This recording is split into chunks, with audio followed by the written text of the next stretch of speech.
And we are live here on Plus One EXP. It has been a couple of weeks and a couple extra minutes because computer updates and other things have made this a fun setting up. We've got a slightly different camera set up for me today, but we are going to dive right in probably to catching up because it's been a couple of weeks. But we are back playing The Between. Jason, for folks who might be catching this is the first episode, that'd be weird. Go back and watch the first one. What is The Between? Well, it actually may not be a bad place to jump in because we did resolve some big kind of almost like a mid-season mid-campaign stuff last time. That said, The Between is a game about Victorian-era monster hunters in London who are trying to defend the dark streets of London from monstrous threats. Those can be literal monsters as well as serial killers. We have one of those on the loose right now, in fact. And yeah, it's inspired by Penny Dreadful as well as British horror classics like Frankenstein and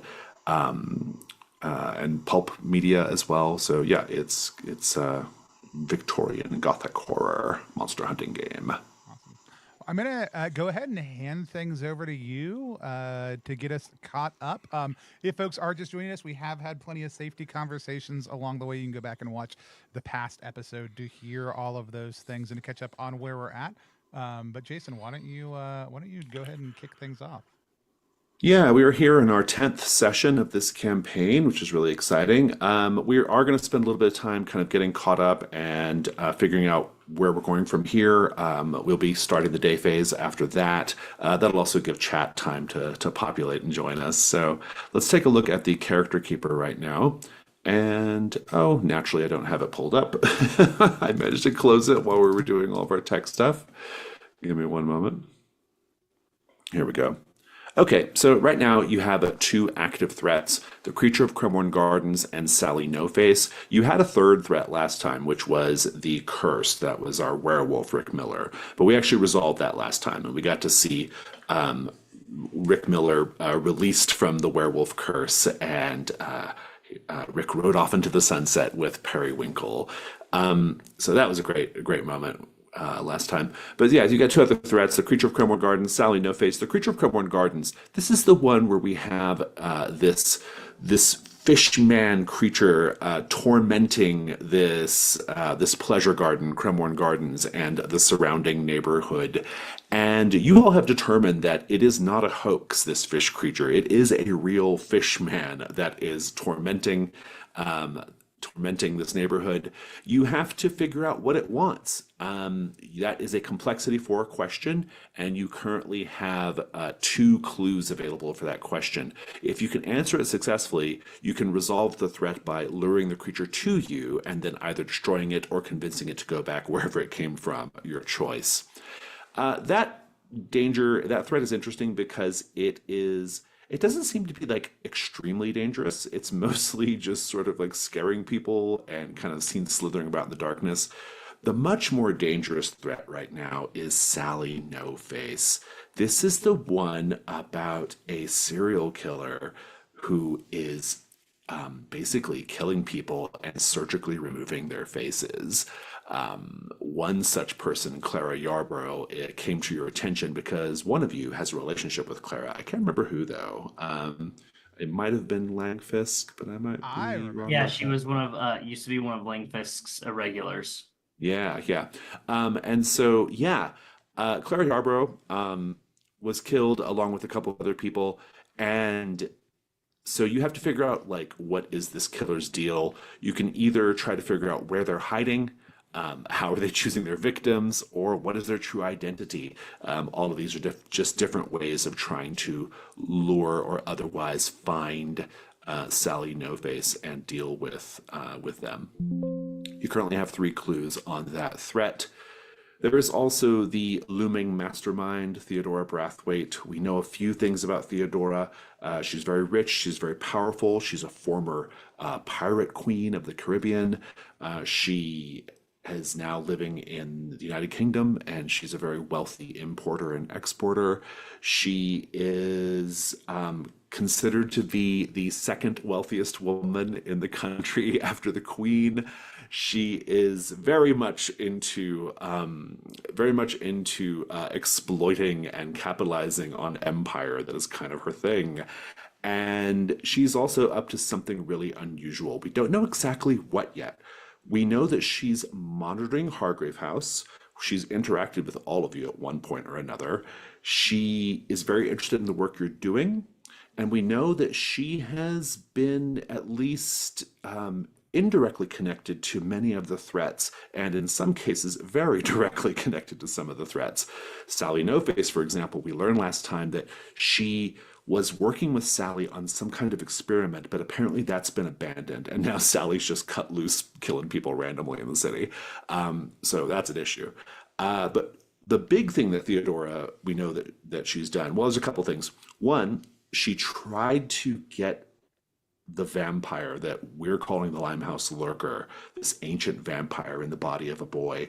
She tried to get that vampire to sort of join her or to take it under her wing. She has expressed an interest in what sort of power or energy or magic keeps the vampire alive for so long. And so that is a bit of a hint of what she's sort of up to. She's also expressed an interest in the work that Dr. Spectum is doing, which is Tony's character, and how it relates to life and death. And so we get some hints about what Theodore's up to with those things. Most importantly, though, she stole the Whately camera, which was one of your threats. She took the Whately camera and presumably has it at Brathwaite Hall, her country manor home outside of London. The Whately camera is this camera that we believe is possessed by an entity that can open up portals to other worlds. And so that's sort of the situation with Theodora. In strict game terms, you have 9 mastermind clues, which means you are pretty close to having your confrontation with Theodora. So you just need a few more and you'll be good to go there. Taking a look at the hunters, I like to mostly check in conditions. That's the most important thing for me and how I run the game. Langfisk, you have suspicious and marked by the cursed. You can go ahead and clear marked by the cursed because the cursed is no longer in play. Dr. Spectum, our Dr. Frankenstein style scientist, you have most beloved in the nature of life and death. I don't see either of those ever leaving the game as long as we have Dr. Spectum in play. Lord Grey, you have both he's in my head and she's in my head. we're gonna get you a there in my head at some point before this is all over, I'm sure. But in any case, those are your 2 conditions. I don't exactly remember what they come from though, but written the way they are, I can have fun with it. Yeah, I'm not worried about it. And our newest character, Septimus Redding, you have the Gossamer Realm and marked by Greco, the second-sided boy. Connected things.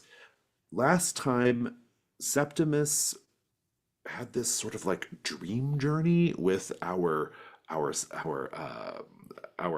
young psychic Greco. Greco seems to be able to sort of manipulate people's dreams and enter their dreams, and he's very, very powerful. I think if we had to like do the like, you know, who's the Magneto or Professor X of this setting, I think it's probably Greco.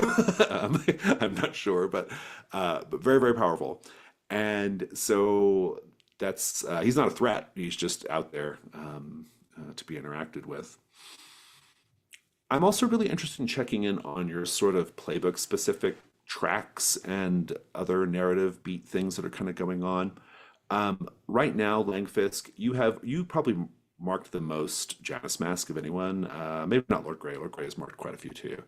But we've had a good time really kind of seeing you narrate your characters' past, especially via these journal entries, and I suspect we're going to see some more of that today.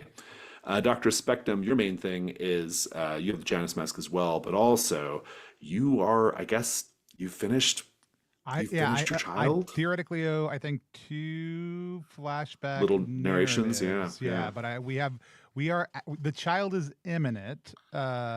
Imminent. I also do think I do think that I have an item that I need somebody to find that the folks brought back in the dawn phase. So if chat wants to tell me an item that Oh yeah, that'd be Heartland the fun. Resurrectionist brought back, we do need Oh we yeah, do yeah. need that item. So it's another hunter is supposed to do it, but I think chat can probably take This would that be on. something the Resurrectionist found while digging Mhm. around. Is that the idea? Yeah, and I think we also have 2 clues, one that are pending, one for a current one and one for a future one that we Interesting. have pending. Because I think we did questions but didn't go through all the dawn phase maneuvers. We did not do all your So, stuff. Yeah, no. yeah.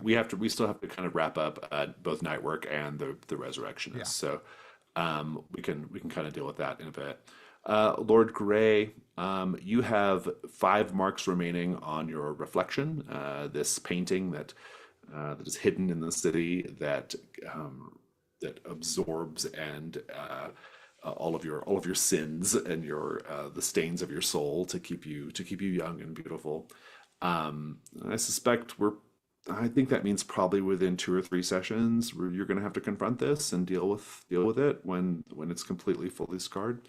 I won't say what that is yet, but we'll all see it eventually. And Septimus, new character. We haven't seen too much of you yet. We have not seen any Janus Mask on Septimus yet. I'm really excited to get going on that. I also want to point out that you have this move, a Thinning of the Veil, which basically lets you kind of always ask when you enter a new place, like, what is about to happen here. You should definitely use that every chance you get because it's really helpful. It's very helpful move, just sort of like in game terms. But also it has a little side effect which we're not going to talk about unless it happens. It has a little pesky side effect which may happen as well. So looking into the future complicates things. I think that's pretty much all we've got for characters. Is there any other questions or any other things that people want to be reminded of or remind us of before we get going? Let's hit it. Does anyone know any Janus Mask from last time? Then in that case, I believe we just have to get some flashbacks as Nox gets the final body parts for the child. Yeah. Whenever you're ready.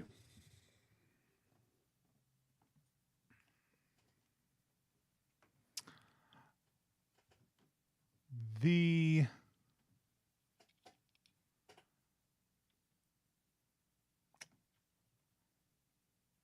see, what do I want to do? We see a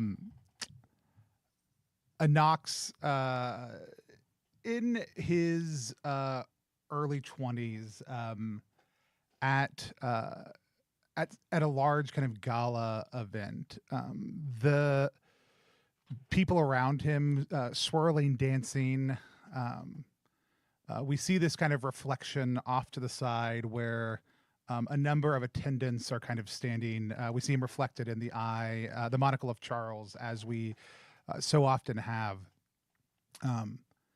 Becomes very clear that for all of the composure that we see in Nox in the worst situations, that in this moment of this gala, he is deeply unsure and deeply unaware of what he should be doing to engage his peers. The feel of romance is heavy in the air. People are making eyes consistently across the room, but the only eyes that Nox is making are furtive and terrified small looks over towards Charles, as if pleading for some sort of help or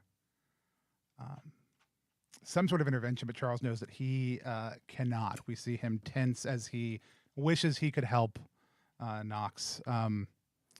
Before he finally leans over to an older woman next to him, whispers gently in her ear. She waves for the young woman that she's there escorting and supervising to come over, and whispers something in her ear, and we see this young woman come across, take Nox's hand as he looks over his shoulder and leads him onto the floor and into what is a very stiff and uncomfortable dance before we fade back and we see Nox now with his hands in the pelvic area, molding this set of genitalia that have been brought back onto the child, and making final placement of it. If I could have a few minutes before we do the other one, let's pop over. I need to collect myself a little bit more from all the rushing around before we go Sure. into the last one, because I think it's the most emotionally connected. I saved the eyes for last for a reason, and I guess I need to get in the right mind space. No worries at all. Why don't we just do some day phase then?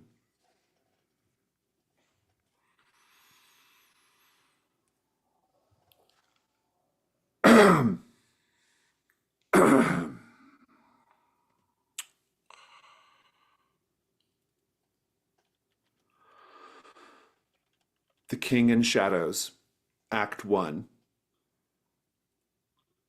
in which the curtains rise and our cast come to the slow realization that they are stuck in a tragedy, and that the performance of a mysterious play is heralding the incursion of another world on our own. A round of applause is heard as the curtains rise. Everyone claps.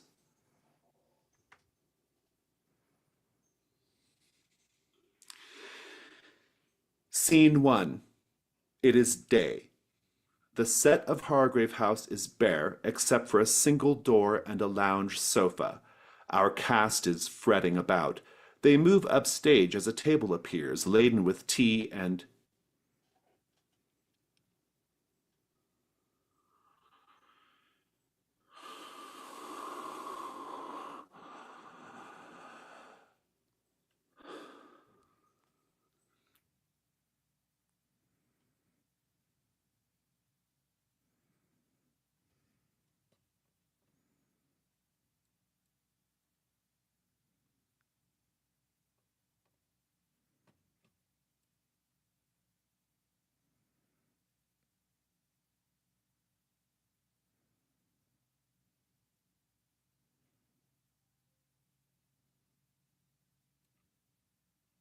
You experienced a vivid nightmare in which you stood before a tall figure wreathed in shadows. Please describe one horrific, vulnerable, or terrifying experience you had within the dream as you auditioned for a place in the king's royal court. Hold on, Jason. Do you remember one time before when you were on stream and you had this great pause, and we all thought like, "Oh man, how long is this pause going to last?" And it was because there was a tech issue and your internet had gone out. I kid you not. When you just froze a little while ago, you also froze, and you were frozen for about 15 seconds, and we could not tell when you did. And then it clipped in with you halfway through that. So. Oh no. Well, that's too bad. I feel like my dramatic Oh, it was monologue, so good. It was so good. Because we did the exact same thing as last time. We all leaned in. I was like, wow. Well, this is several days after the events of last time. Each of you experienced a vivid nightmare in which you stood before a tall figure wreathed in shadows. Please describe one horrific, vulnerable, or terrifying experience you had within the dream as you auditioned for a place in the king's royal court. I got it if no one else is really... B, pull up a little bit. First. Yes, I will pull up. I'm going to do my ASMR. We see Bastion in front of this figure wreathed in shadows. Like, he has, like, papers in his hand. And he looks nervous, and he's, like, disheveled, uncharacteristically disheveled. And he's, like, trying to fix his clothes as he walks onto it. And there is this bright light from above. And he's in a spotlight in front of this figure. Like they're a director. And then he looks down, and there's no papers in his hands anymore. And he can't remember his lines. And he can't remember anything about what he's supposed to do here, except this is the person he's supposed to impress, and he's failing. And he hears laughter from the shadows, and it's not with him, it's at him. And it is horrific. And then he feels something hook his neck And it's a fucking shepherd's crook, and he gets yanked off viscerally into the dark.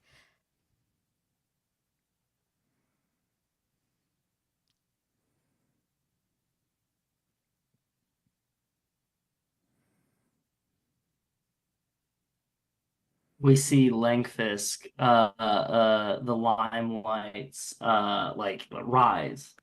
Uh, Holds up his hand, see all the people there, and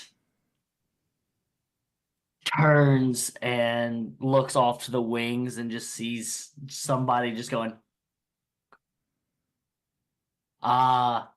Langfisk just breaks out into rule Britannia, just like in like a body, just like very belly full, just yeah, let's go ahead and just talk about the naval power of Britain, but kind of a tongue-in-cheek style.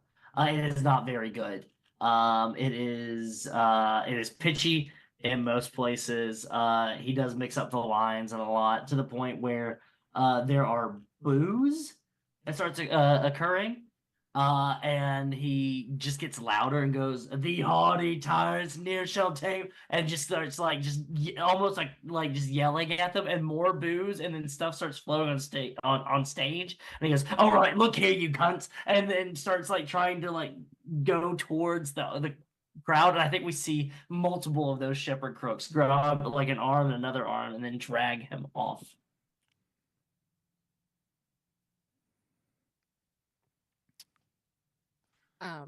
Comes to the surprise of no one that Tim hates attention, and being the center of attention, he would much rather die. There's like this awful scratching at his throat, and he keeps rubbing at it and just tries to find his voice. So it just keeps stuttering and stammering until he coughs, and what he sees on the floor between his feet is dirt, and he keeps coughing. It's dirt, it's worms, possibly a coffin spike, and he's just hurling up someone's grave. It ambles off before he can even get a word out. As the curtains come up and the lights pop, we hear a dark, gravelly voice as a like bright musical score comes up behind and bodies float onto the stage behind him. We hear it say, "Dance." As Knox looks around and we see him in the exact same outfit he was in the most recent memory. "Dance," it says. He's getting bumped back and forth by different beautiful people until he is knocked down and kicked repeatedly by the dancing crowd, starting to scream, "I don't know what to do. I don't know what to do," until he wakes up.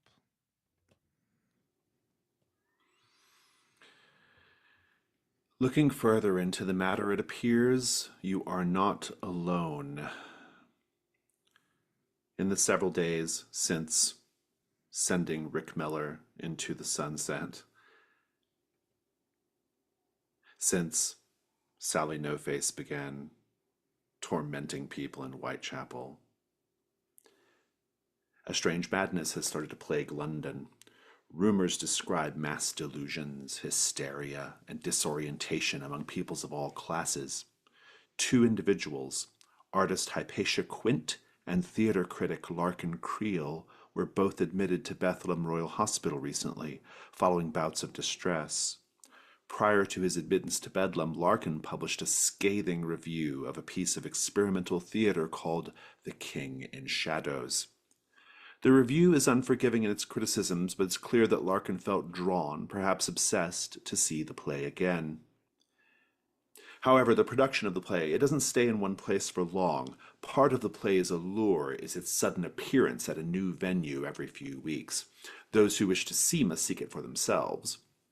The play was last performed in the basement of Ranelagh Chapel in Sloane Square, just a stone's throw from Hargrave House. If you can find the new location of the play, maybe watching it can provide some insight into what's going on. And there is your first question for The King in Shadows. What signs precede a performance of the play and where will it appear next? That is a complexity 2, fairly simple. It allows you to discover the location of the new venue. The hunters may then watch a performance during any following night phase while this threat is active. Afterwards, you unlock the next question. So you have to find the play, watch the play, and then unlock the next question.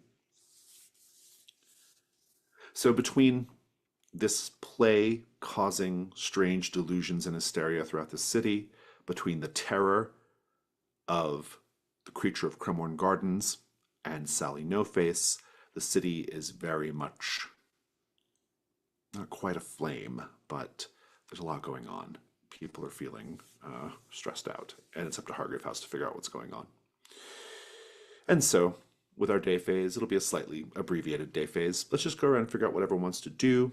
I do want to resolve the last bits of your moves, Nox. We don't have to do the narration part yet, but you're owed clues, correct? Correct. Yeah, I did get an ornate walking stick from chat from Levi, I believe, and Love added that. it to my personal quarters. But yes, a current clue and a future clue, I believe, as well. Oh, interesting. Who defines them, me or you?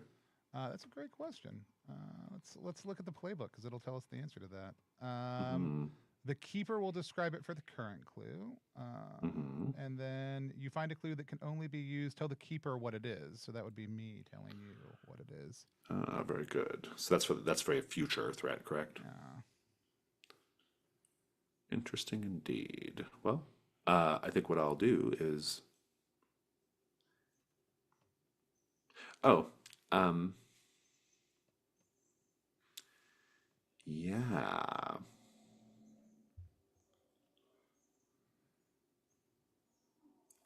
I think that it, I think that Harley White and Co. brought you back something that you didn't put much stock in or have any sense of what it meant until you started hearing rumors about this mysterious play, and now it makes sense. Or at least it seems like there might be some sort of connection. In particular, they bring you a theatrical mask painted like a smiling jester, which they found near the entrance to where the tube tunnels are being built or where they're being dug for the upcoming subway system. Near the subway And system. whenever you have that other clue, let us know. Yeah, I think maybe they also maybe I think I stumble across as I'm doing some night work for Scotland Yard the this ornate tattoo on the back of a body that comes in that is this intricate sigil from someone. Then I plan on drying out and adding to my tattoo book. Fantastic. Septimus, how do you intend to spend your day?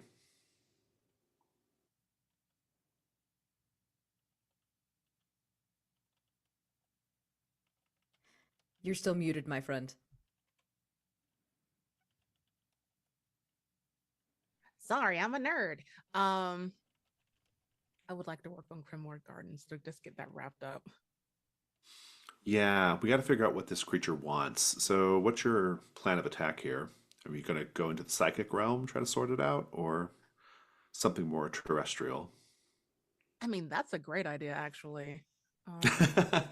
Well, happy to be of service. Thanks, How Betsy. so? Right, I mean, we're looking at rites of salt and smoke, or something else? Possibly. I also have I took the move Witch's Cupboard. So Oh, whatever interesting. items I use Yeah, there. yeah, absolutely. Well, this can certainly help you with die rolls for sure. So what's your approach going to be? Um, yeah, just going with the rites of salt and smoke and possibly using my pendulum Mm, whenever the time comes. nice. We'll come back to that in a moment. Lord Grey, what do you think? I'm very interested in this play. Finally, some fucking culture around here. You have a few leads. I haven't put all the information into the character keeper yet because I was trying to be mysterious and We love this. so I'll tell you what your leads are. You do have some leads. There are these two people who were admitted to Bedlam following their association with the play. And also, we know where the play was previously. It's not there anymore, but it was last at this chapel in Sloane Square. So those are probably Bedlam, that chapel. Also, there's just a lot of people roaming around acting strange in the city. So I think I'd rather go to the chapel. Bedlam sounds like not my scene. Um, not right now anyway, maybe in the future. it might be in the future, indeed. Yeah. Sounds good. Langfisk. I'm going with Lord Grey. Fantastic. And Dr. Spectum, what are you up to?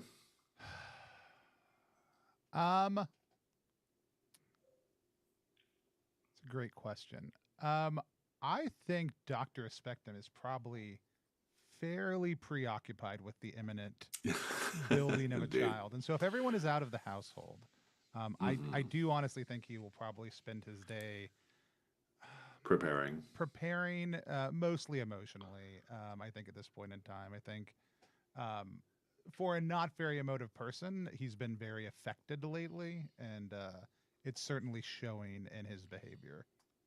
I think what we'll do, and just to get our scenes organized here, then, what we'll do is we'll check in with the other characters, kind of get some investigation going with them, and then we'll come back to you, and you can take us to break with your last flashback for the child. Does that sound good? Hmm? Fantastic. So, Rites of Salt and Smoke. Let's review the move just for people who maybe are not super familiar with it. You are skilled at contacting dark entities in order to perform magical rituals. You give them offerings, which are essentially perversions of Christian rituals. When you give such offerings to the dark entities that are always around you, that are always lingering in your peripheral vision, you'll roll with sensitivity.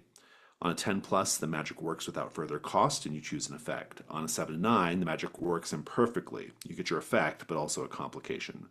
There's also a 12 plus option or 12 plus result that lets you unmark the cosmic passage if it's marked. Pro tip, you should mark the cosmic passage as soon as possible so that if you ever have to unmark it, you get advantage of that. So all that said, I want to know, what does the ritual look like? If you're going to be using one of your items, then let's do that as well and kind of give you advantage. So what's going on here? Yeah, we're keeping it very simple. Um, Making quick work of just prayer and to demonic lords instead of, straightforward. The pendulum is like swinging between like pinched fingers. Uh, it's not anything too grotesque. Maybe like sitting somewhere like in the open, just for focus in the atmosphere. I love it. I gather the pendulum is something from your witch's cupboard. Mhm. Fantastic. Go ahead and roll 3d6, take the two highest, and add your sensitivity. All right. It's a good roll for you.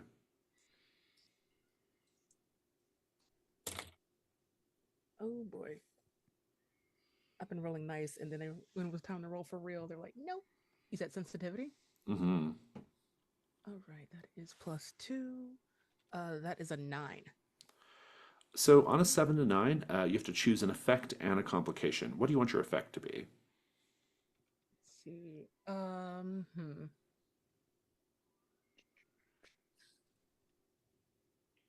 I think I'll just go with trap up a specific person or creature. Oh, what do you have in mind? Um, I don't know where this thing is, but if we can like bind it to a location or just keep it Mm-hmm. put and I know where it is, that would fuck in the good sense. Uh You do have to choose a complication, though. So what's that going to yes. be? Um because I want to be feral. The magic draws immediate unwanted attention. Oh, very good. And where is the ritual taking place? Where are you actually performing this at? I would imagine like a nook in the library. Okay. So you're in the library. Knox is like on the other end, vertically speaking, of Hargrave House, up in the lab. And I don't think Lord Grey and Langfisk are there at all. In fact, let's go check in on them. Let's talk about Bedlam. I thought we were going to the chapel. Are we Oh, still the talking chapel. about Sorry. Yes, yes, Unless yes. Langfisk Sorry. thinks that Oh he no, I can think you're handle both going to the Bedlam. chapel. Yeah, no, the chapel's fine. No, we're headed to the chapel. Alongside with us also is seeing you, and then panning over to Langfus, and then sitting, taking almost an entire like seat by himself is Barrel Staves, hooligan. Well, Nice, I nice. have to. You Well, have to roll. no. I have to roll. I have to roll. You Let gotta me roll. Yeah, yeah, yeah. yeah, yeah. Let's see if Barrel Staves is there. Let me roll and see if Barrel Staves is there. Oh my god.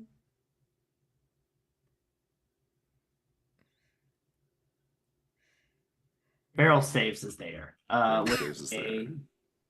With a 10. Yeah. Nice. Let's see. Describe Barrel Staves for us. What's the description on the little on the sheet there? Oh, if you've ever played Team Fortress 2, the heavy, very much like tiny little chicken legs, and a what would be a tortilla chip upside down, or like a Dorito upside down body, the triangle pointed down of the tortilla chip, just very stout.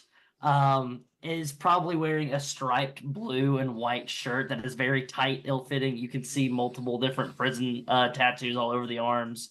And then has a red ascot that's tied tightly. Seems like the head is being held on by it. And just like no neck, just very thick jaw. And then there's just the tiniest little bit of black hair that is just being held, like papered down with sweat or something, or grease on the top of this thumb-like head. That's a great description. I love it. Let's talk about Ranelagh Chapel. And it's currently under renovations. There are paint cans and scaffolding all over the place.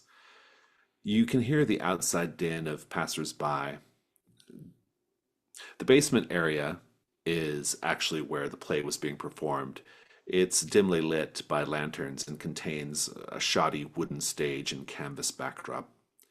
This basement area where the play was being performed, let's paint the scene, everyone. It has been touched by madness, but some elements of it seem almost seem. Let me start over. This place has been touched by madness, but some elements of it almost seem too mundane. What are they?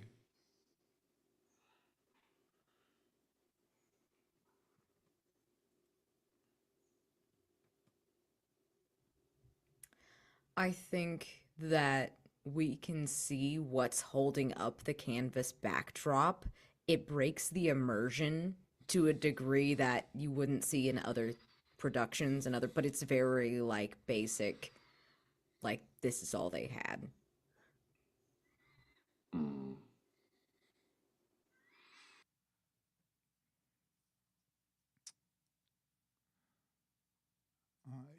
I think you see a like there's like a local man like just who's sweeping up like the detritus of snacks and trash left with a giant broom down the middle. Obviously employed for this service, but um, totally out of place in the inanity of the rest of what's happening.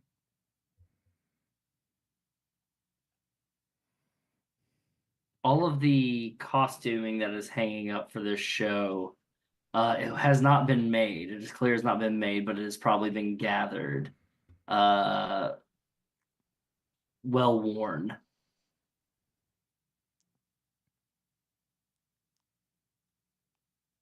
The seats are a little cheap.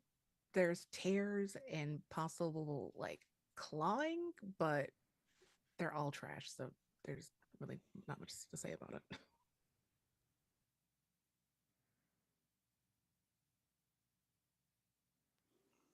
So you're down here in this space, Lord Grey, Langfisk, and Barrel Staves. there might be a couple of people kind of roaming around, like kind of, still kind of like packing up, like, like cleaning up or packing up, like stage, things that are kind of left over. There's no immediate sign of like performers of the play.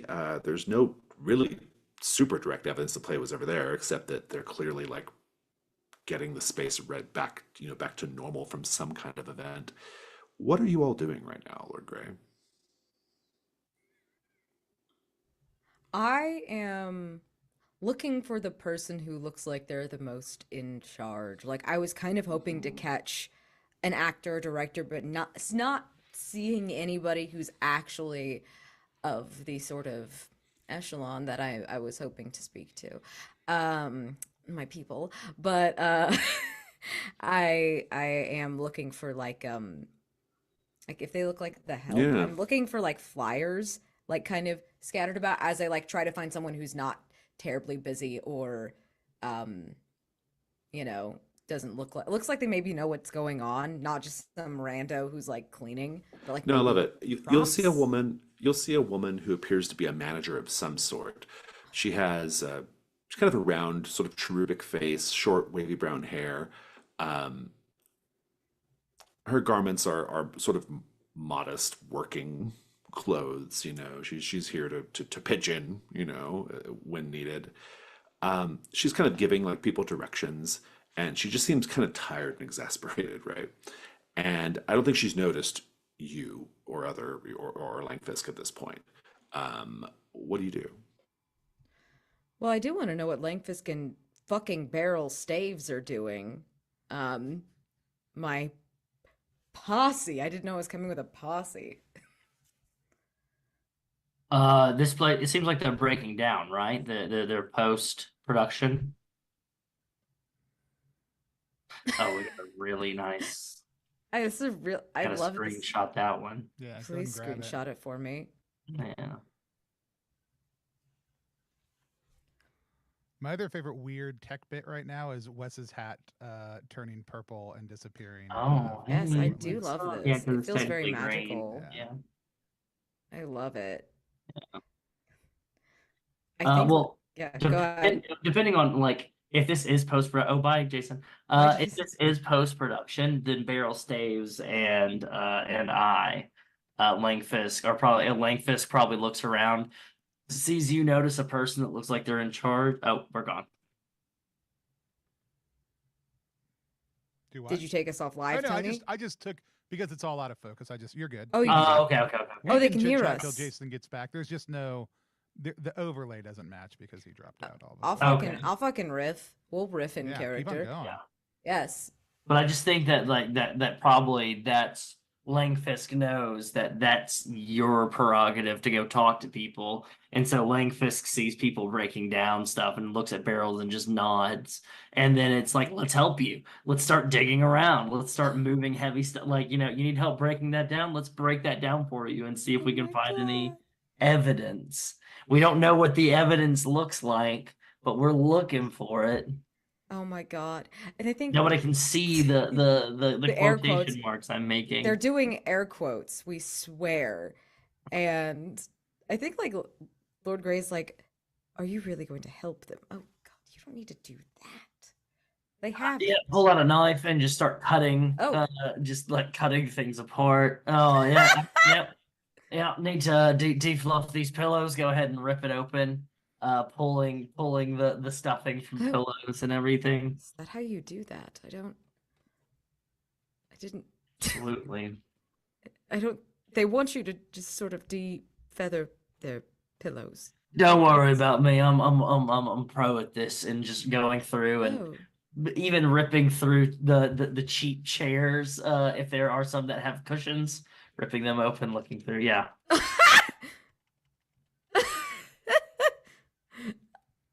Vin doesn't know what to do as the keeper. Yep, then you're the keeper now. Yeah, you Besides, are a host. It did pop in and say you're the host now. So yeah.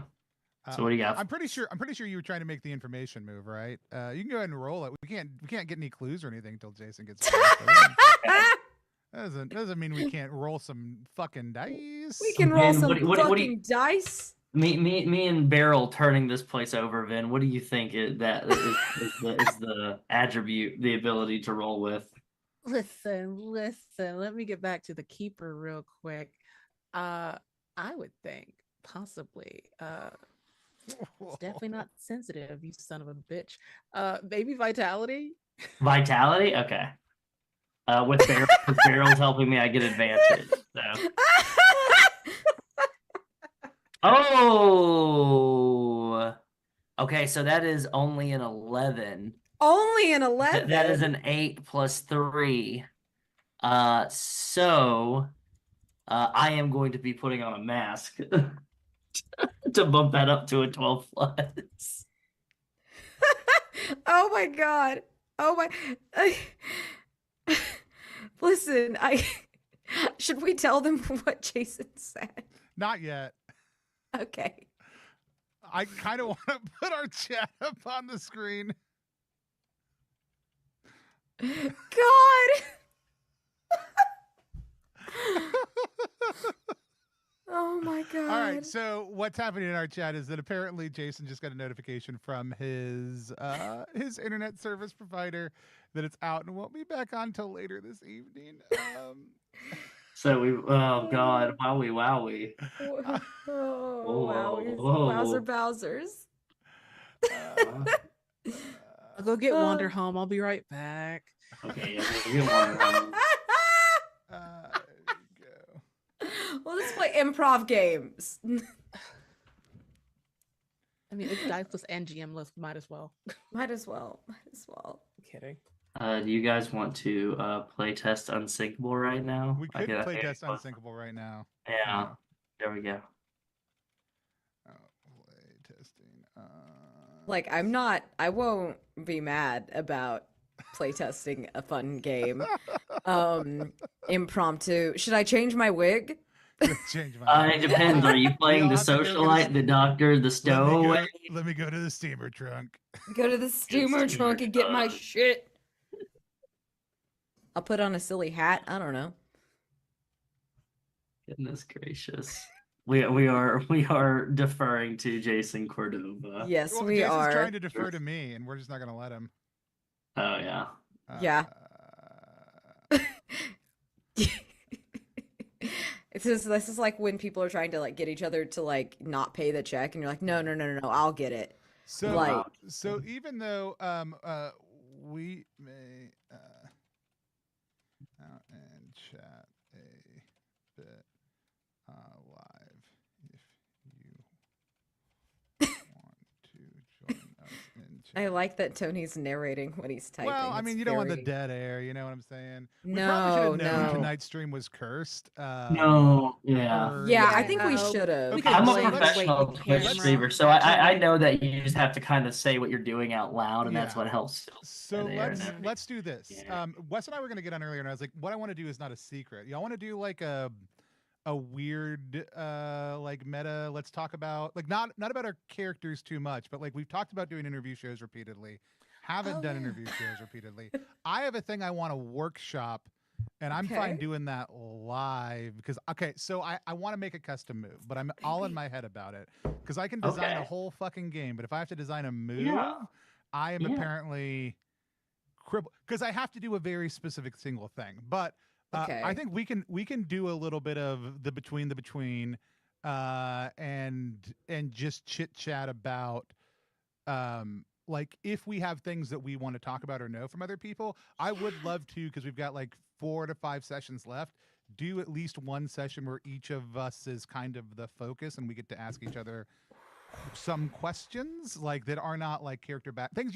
We're not going to go into any of the areas you can't go. But y'all want to talk a little Yes. bit about a thing since we're all Yeah. here? All right, cool. We're all here. We might as fucking. We're all here. We're dressed up. We're all cute. Cool. We might as well. And chat, y'all should. I mean, we've got a lot of pros in the chat too, so y'all should kick in on this. Okay, I'm gonna start here, and then Yes. we can figure out if we want to do anything else. I've written like 5 custom moves, right? I'm trying to figure out where I'm gonna take Nox, especially since like, here's the deal. I have never like I thought I was gonna burn through Nox. Like, I mean, my thing was like it's a mother character. There's an obvious exit. You know, like I'm gonna play this character and get the body parts as fast as possible. But now we're like 10 sessions in, and I love Nox. I don't want to just burn Yes. Nox.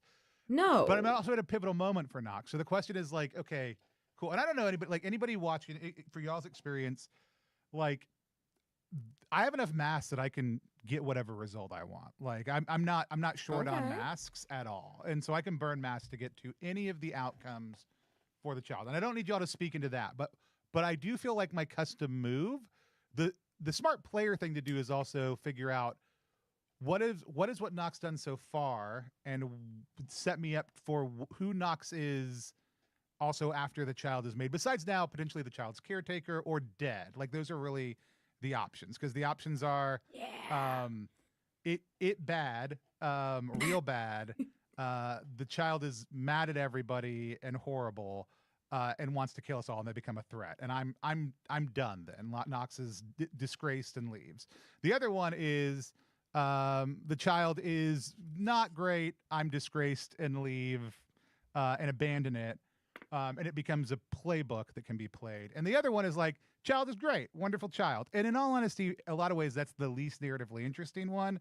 But I feel like if for Nox to still be interesting afterwards, I feel like writing a custom move that sets up another thing Nox can do that still falls in line is a smart play, right? Yes. And since early on, I've been writing different concepts around this. But they all have to do with like, cool, Nox has become aware that there are things out there that science doesn't seem to explain. However, he is totally convinced they're all still science. Like they're never not science. And all that means is all the other dummies out in the world besides Nox just haven't figured out what this fucking science is yet. And that it becomes Nox's essentially role to think about those things. So I wrote a version that was just all fucking blood. It was just everything was blood. It was when my character had the third drop condition, was playing with a vampire, and I was like, cool. Am I just super into blood now? Because that's fun. You're just the blood guy. The current title for what I have done, and I will share this, is that Nox is writing a Victorian era periodical. Is the move called Matters of Extended Energies and Extra Biological Discourse, is the name of the periodical that I'm writing. Okay. And here's what I know I want it to interact with, right? I want it to, when I essentially non-violently engage occult energies or monstrous individuals, that it does cool shit. That's what I know. That's all I know so far. And I have to essentially be approaching it as a science. I'm going to drop this in our group chat so that everybody can see the text I have right now. But I've rewritten this like 20 different ways, and I'm not satisfied with anyone. One of them was like very Passion de Passiones, where it was like, and ask yourself 2 questions. If the answer is yes, this happens. If it's mixed, this happens. If it's no, this happened. That felt fun, but also felt like less that I'm engaging in the between and more like I'm engaging in Passiones, right? So really, I've pulled it back to just here's what I know in the move, right? And I guess I could post it in for anybody. Just give it to the whole fucking world. Hold on, chat. Listen, we're workshopping. We're workshopping right now. We're gonna use Y'all are seeing the behind the scenes. Chat. Here's the link to the Google Doc.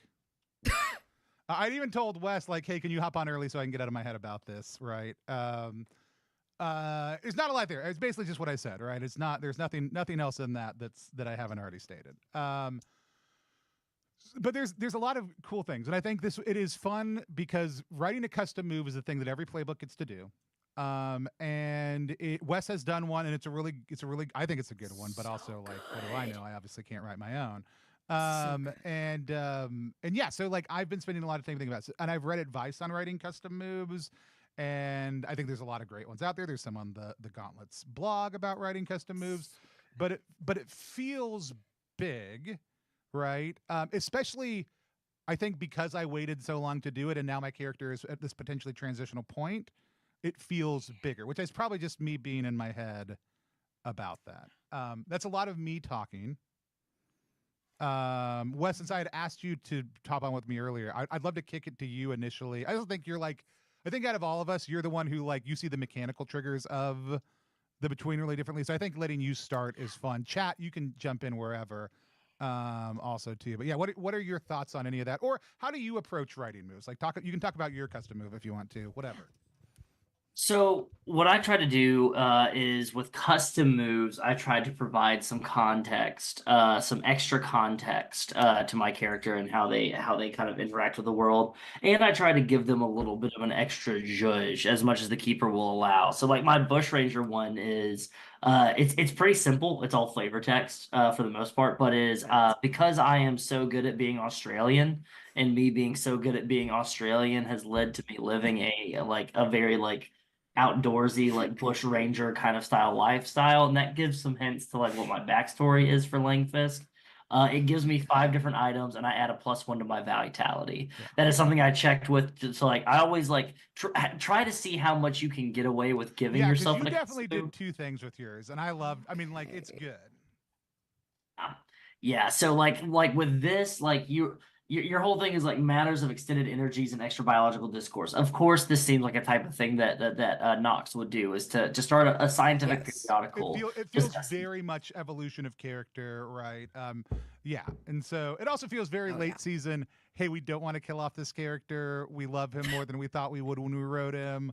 We got to reframe him now, which I also am very here for. So one might say that if you increase your reason by 1, max 3, would be a nice little hot to trot start thing here. Yeah. I do like your when non-violently engaging with occult or monstrous elements, roll with advantage. That is a good start. I feel like we could add a little bit of more zhuzh with it, though. I'll tell you another thing that's been in a lot of iterations of this. One, there's an iteration of this that I played with very early on that I come back to a lot. Like if this is a periodical, is this a track? Which it feels a little late game for that. Like if it's been an earlier game, I think this would have been. Is this a track that you're marking up to, and then eventually it lets you do a bigger pop off, right? Like, hey, you've released a series of whatever, and now you get a mastermind clue, or you get this in addition. The other fun thing, I loved what you do with items. I'm an item fiend. Nox has a lot of fucking items at this point in time. I actually like taking an additional reward when completing a thing, and even going back and saying like, for everyone you've completed and for all future threats that are resolved, Nox creates an item that is specifically related to that. And I think it can be described by whoever you want to. Like that's been in a lot of iterations. So the track iteration, and then am I making weird shit? Like, is that a thing that I'm doing now? Like I've taken my experimental mind and applied it in other ways. I don't know. That's a thought, but I like that as initial advice. Also, I like. I will say to everybody who's watching this later, Chaotic had started theory crafting over in the Gauntlet Discord, so I did pull that chat up over there also too. Oh hell yeah. But I think they may have come back over here. Yes, because I think where it is, it's just you need to make sure that you're tight and direct with your wording, like since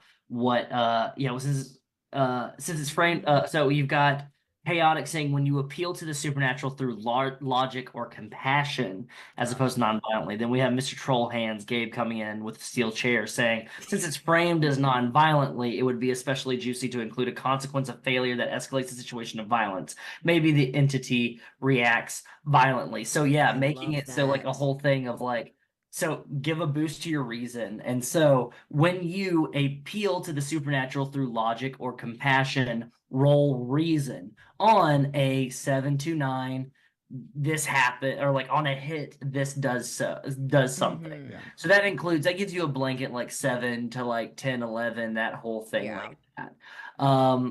Like roll this and it gives you advantage on dealing with like this kind of type of entity or something like that. And then on a 12 plus, you gain a clue as well. And then for a failure, the situation turns violent. Much like so your consequence of failure is that you have done something to startle or spook it, having it react violently to your approach. So So the original Passiones version of this, right? Like the one that was like asked 2 questions. One of them was, did you prepare for this? Like basically, essentially, like, did you bring gear? Did you do a thing? Have you thought about this in advance, or are you just experiencing this and doing it? Which is a very common Passiones question. And then the second one was, are you willing to put yourself at risk? Right? Like explicitly, which is you say yes, you're also explicitly giving the GM permission to be like, yeah, I don't want just the little version of this. And in my mind, it was almost like, do you play with stats where it's like, hey, if you just say yes to one of these, it's +1. If you say yes to both of these, you roll with advantage, right? Like, which is an interesting mixed thing, but I think that's better than +2. It moves it back a little bit more between centric. But again, like it felt like a hat on a hat also too, like a little bit like but I also like because a lot of times when you're picking options, right, and it's still just pick 2, right? Like it doesn't really matter. Like, but it it does a thing like pick lists do. Like if you're picking something or not picking something, you're giving the GM explicit permission for what levers you're giving them to throw if things go badly. Yeah, because also like too. Levi said in the chat, like it would be on theme to pick 2 from a list of 3 without rolling, since a lot of mother moves do that. One of which could be the scene does not escalate into violence. Which, if you don't pick that, you are giving Jason blanket permission to cause problems. Like, which is I love. I agree with Wes. I love the blanket permission to cause problems. Like I like this. I like not checking. This will not cause you problems later. This won't come back to bite you in the ass because that's kind of fun. I think that could also be a fun way to do it. Yeah. Ben, do you have any thoughts on this? Even from just a vibe standpoint, it doesn't have to be mechanically.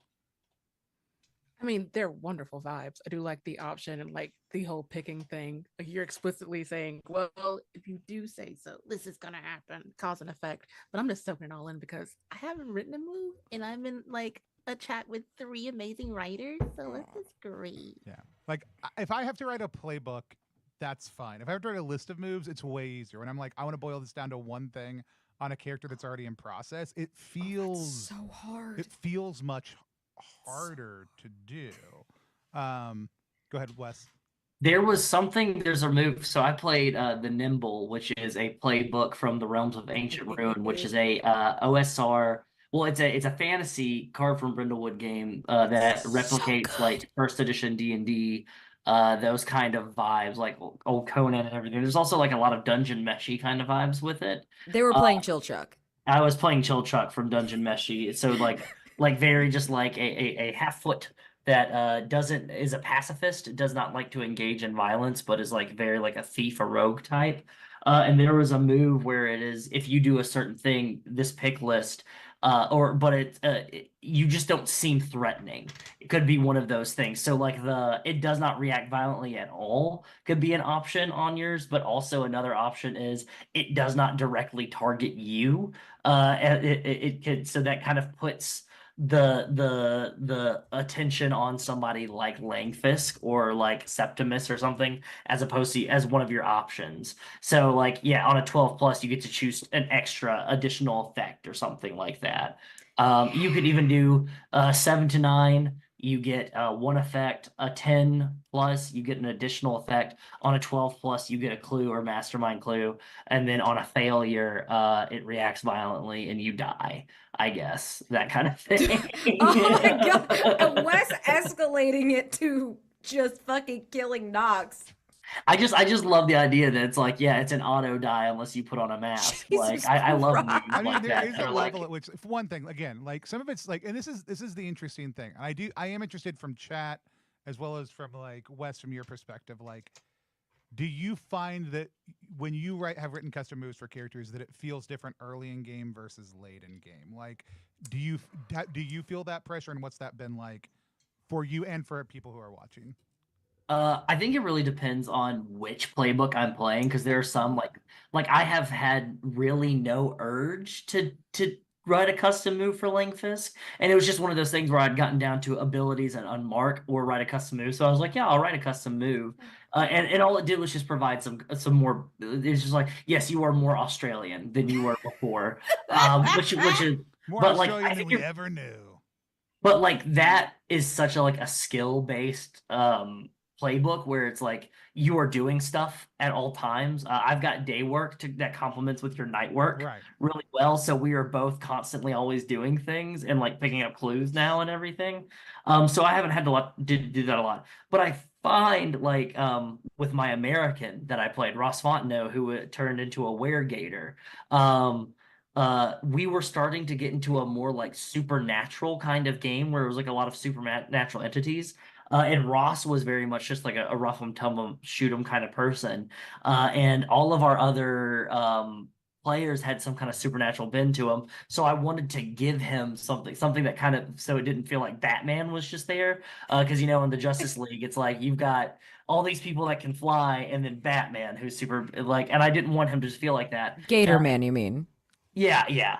And so I made him almost like Moon Knight, where he actually wasn't. It wasn't like it was a gatorthropic, like were-gator that bit him or anything. It was actually he was cursed by a moon god, to essentially or not like to essentially like turn into the avatar of this moon god, and fight dark entities and everything like that. And so it just gave me a +1 to my sensitivity. But it also meant that when I took hard moves, like essentially violent attacks or anything like that against dark entities, while basked in moonlight, I got to roll an advantage. So it's like took a little bit of like the werewolf from Monster Hearts. That is where I get all of my inspiration for my moves. Is I just find playbook moves from other playbooks that I like really that aren't even in this game, and I'm like, I want to play that in this game, and then I just change the flavor text for it. Yeah, love it. Awesome. Themes, yes, yes, yes, yes, themes. Chaotic said Mr. in chat, in Plans. terms of writing custom moves for my own characters, I use themes I wanted made more explicitly, or even backstory that wouldn't get revealed by the masks. Yeah. Ooh, that second part is Mhm. delicious. Yeah, which again, That's a like cool. a little bit of I that, like never the thought of that. bushcraft thing, like there's a little bit of that in what you Mhm. did. Really kind of on both sides of that, right? Like you are basically saying like, here's some extended reasons I have this capability. Like it shows Yes. more of why I am in this role, right? Like and it broadens you out from just someone devoted to them to here's the obvious capability or capacity that may have attracted that, and then also like shares a little bit of backstory. But yeah, I think that's great. And so Trollhand says, yeah, theme above all, everything can grow out of that. See the devil you know for Harrington and Ghost of El Paso, says Chaotic. Yes. Yeah, no, it's That's all like super helpful. Like I said, it's just one of those things where there's enough just things going on, and again, I really like in my character, like I had like three things written down for Nox at the very beginning, and I'm about to get to say the last thing. Like what was about to happen the tension. before the internet fell out. I was going to say the last of the three things I knew about Nox. And the first two were literally just like, oh, cool. And spoil like Noxus Spectrum really just means night vision. That's literally what it means because my character had yellow tinted glasses. And then I was like, oh, it's way more fun if it's Nox, not NOX, like not night, but but and then I was like, that just that's developed that out. And then delicious. I don't remember Also, what the like, other one was right now. But then like yeah, like I said, I was originally like this will be a 4 or 5 character. I'll make a dice roll. They'll either survive or they won't. And then I was like, and part of it is I talk about this a lot. Like, Car from Brindlewood games are one of the few games where I get surprised by what my character does. Like, and you don't feel that way in OSR games. You don't feel that way in trad games. Even a lot of other PBTA games, the dice might surprise you, but like most of them are like, here's your character's intent and here's where it's going. The between really creates a scenario where there is this much more dynamic push-pull of, hey, it just may not happen. And the GM is encouraged to go absolutely feral on you when you fail. And that is the case with hard moves, but it is far more explicit because of the mass structure in Car from Brindlewood games. So like, I have been very surprised by where Nox has gone, and if Nox, that's fine. But like, I have so many masks to put on, and so It'd be weird if you died.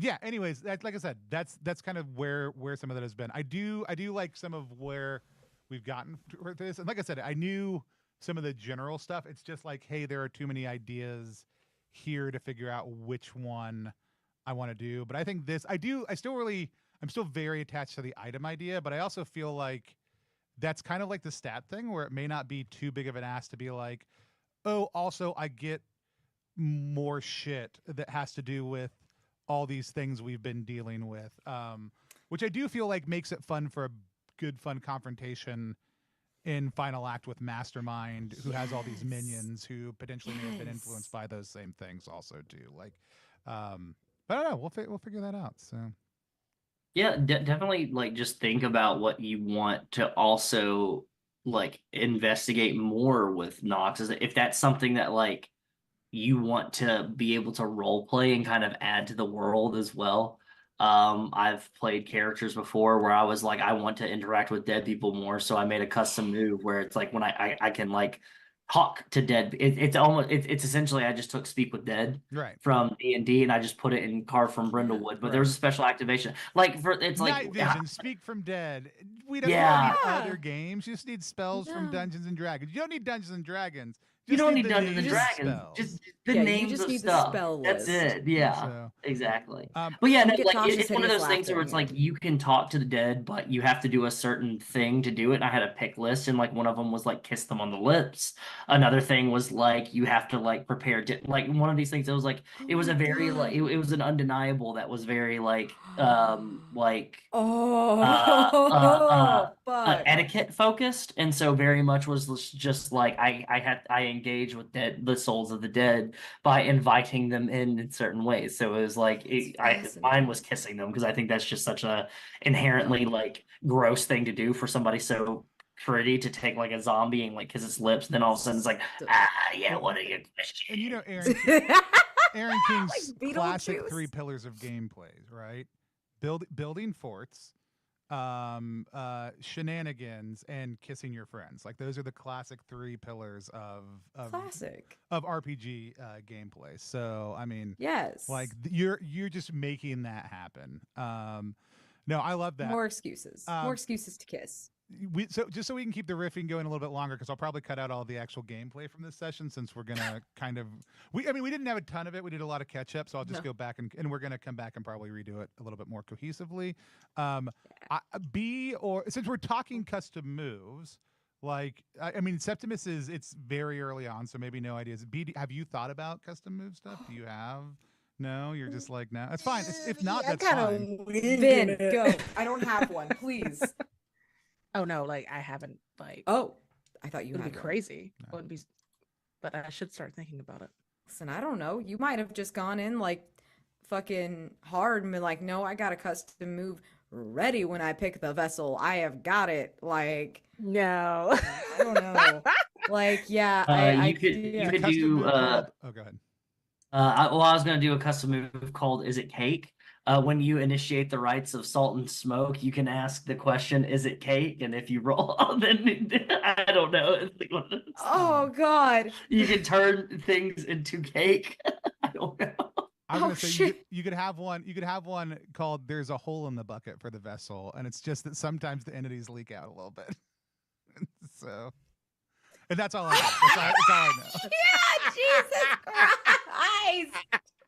As opposed to, It's good. I won't say more on stream. I won't break the terms of service. we have a TOS to follow. The cops are gonna crack down on us, the Twitch cops. Yeah. Gabe did mention something right here that if this custom move is about developing theories and distributing them, it would also be cool to find a way to tie it to a side character. Right. So almost like you would have like a print shop, or like you have somebody that does the distribution. Like you have a little, and it gives you a chance to give a freaky little guy who helps you out. Those are all when I'm writing playbooks. I'm like, is there a way that I can make all of these playbooks have the option to have a freaky little guy that helps you out? Yeah. And if you can't, then I like to find ways around it. But yeah, love a freaky little barrel guy. staves. The God. upside what was it? Upside down or the upside down Dorito was upside down Dorito body. Great, Yeah. great Chip, vibes. man. Yeah. Oh my god, yes. I also potentially am getting a side character, and that's the thing. Like, is also the other question becomes like, Oh my god, yeah, you if I might the already chi- have a is freaky this little not guy. necessarily a periodical? Is this a textbook I'm writing so I can teach the child a new way? I don't know yet, right? Like, this is just Aw, like, but like be there is cute. that also too. Yeah, like I said, there's a lot of interest in there, and if Jason was here, which maybe if we say Jason's name 3 times, they'll come to the chat. Um, the uh I know that the mother's role, like ROLL, is getting a rework for the final version of the Between. Like it, and Ooh. I think some things with the American are changing around substantially. I know at least it's the Exciting. mother. I don't remember what the other one was, but it is interesting. Like having come to this point, like I definitely have thoughts on all of it, and I am fine with any outcome, but I also am like 2 out of the 3 of these I'm just fucking dunzo with this character, and one of them I stick around, right? And so it's a really Yeah. interesting thing to be like, I almost feel like the child is alive and wonderful and great is the narratively least interesting one, but also the only one that where I survive the process too. And so I don't want to talk a ton about that because, like I said, we'll get into that on the next session. But it is Oh, we will. really interesting now being at that moment also too. Yeah, you're not putting it off. It's like here and now, and oops, you Yeah, gotta yeah, decide. yeah. Which I mean, not it's next week now, but it is. It is such a very satisfying thing to get to, and then you are confronted with the reality of, oh, it's here, and I have no idea how I feel about that. Which I feel like that's probably, if you're about to throw the switch on a Frankenstein monster that you built out of dead body parts that you've gathered from around the city while fighting monsters with your best friends in an apartment that you all live in, I feel like that's probably how you feel when you go to flip that switch. Also, is like, this is everything I Yeah. wanted, and I don't know now that it's here if it's what I want to do, and because it'll signify a total change in everything about who I am, and so Exactly. If yeah. you didn't feel a little weird about it, is it really Frankenstein? Yeah, right. Hey, did y'all know that some people Let's think not. that Frankenstein is the monster? I'm just kidding. Oh my god. Jesus. Amazing. Frankenstein is the monster. Frankenstein is the I know it was a joke. I mean, yeah, he is. He It was is. a joke. The joke was this. I'm not going to say the anything joke was definitive. the We have a some mutual people friend. Mine and Ben have a mutual friend that is a Shelley aficionado that would Oh. probably have a whole dissertation on why one of those two are actually the monster and the other. And I have no legs to I won't stand say on it. when it comes to that Fucking conversation. word. Yeah. So. I won't say a fucking All right. word. Well, since no one else has any custom move questions, no. Don't. Okay. Unless other people want to make up a custom move for me. Other people want- Okay. Well, let's do this. Let's. Are there themes or other things that you are? We don't have to. Like, we don't have to come up with a resolution. I think these are great theory crafting. None of these have to be final. So, our ways to speak. Are there themes or things you want to explore in that? I have like ideas of where I want this dude to end up that I won't say on stream. Right. But I think we all know he's a terrible, terrible little man. And I just kind of love to lean into him being a terrible person because I think that's how Jason presented the Undeniable Playbook to me as like, this is a villain. Like, you're playing a bad guy, which I think is very appealing to have a playbook that's like, you would have to work really hard for them to be a good person. It sounds like Wes had a really interesting version of them, and every time somebody's been like, I played the Undeniable like this, it's delicious because it's always very different, just like all these other little playbooks. I love it. And I'm just like, no, he's a bad person. I don't think that like there's any like sort of like underlying redeeming qualities here. Gabriel says, move a terrible, terrible little man. Is there something that you think is missing from your toolbox to like where you like? Yeah, do see, you that's think the that thing. like I don't know. maybe like a sword play, like a fencing kind of move or something like that, where like you have taken up fencing and so it gives you a sword in your thing, but like also it boosts your vitality or composure or something like that? I love it if it's just you forgot you had a fucking sword and it's been in your cane this entire time and you're actually very good at it. but you've just forgotten all the times you've been getting your shit beat out of you that you had it the whole time. That's really fun. It's Like, just, yeah, I like wait the a idea minute, of and you, having like, a physical flip a little move. blade style switch and it like pops out. And that's what it's just called. Wait a minute. Fuck! Because I just got so used to Langfus dealing with shit. And then these things keep getting up in my face. Ew, gross. Yeah. They probably made me take fencing lessons when I was a kid or something. There was a joke with Levi here, out to get milk or shitty dad. It's a very But that's, good, I mean, that's a custom move that you can make where like your freaky little guy that you add like as like to help you out is actually just your character's father that shows up and causes bullshit ass problems. Oh, my dead father! there's also a continuation. It's called Out to Get Milk. It's just a retooled version of Night Work. I'm going out to get milk. I'll see you later. It's just like you hear tons of secrets at the local bar while avoiding your family. Oh my god. Here are 3 clues. so you make up one, the other hunters make up one, and the keeper makes one. It's just all the shit you've Oh heard. god, that's so funny. Holy shit. Johan said, "Ooh, a No, Cyrano-style no, duel that's- where you destroy someone socially by utterly outwitting them. Do you want another way to just demolish people? If so, Oh. here we go." Oh, the problem is I have to think of those things with my brain. You've done a pretty good job so far with those things. Thank you. So, Thank you. I love all of these though. I will keep these in mind. We'll see if I get to a custom move before I perish horribly. I think like part of it, like as a CFB power gamer, part of the problem is like also like there is both the fictional positioning side of things that you can open up. Like I love Wes, your example of like the being bathed in moonlight and that unlocking a set. Like it's not a specific it's just giving you permission to be like, I've got a bunch of fucking delicious. cool moon powers now, right? Which is an awesome direction to Right. take that. Like that's so creative. It's very much one of those things where it was like before, like my guy was like just like very much like at the whim of this curse and everything, and it showed a mastery to like where I was able to like when like there's like like just little beams of moonlight, you can see like he looks like a normal person, but and it's all flavor and fluff, but like the hand looks like a gator hand with like claws and stuff like in the moonlight. Is very yes. scaly, you know, very much Scaly like boy. on that side of AO3. That one was for the B-Stars girlies. Levi said, Levi threw out, the name is Wait a Minute. The next time you're violently confronted, sword cane, add sword cane to your personal quarters. From then on, you can roll plus presence when using the sword cane to fight. I'm like seriously gonna consider that because I keep almost getting killed. Yeah.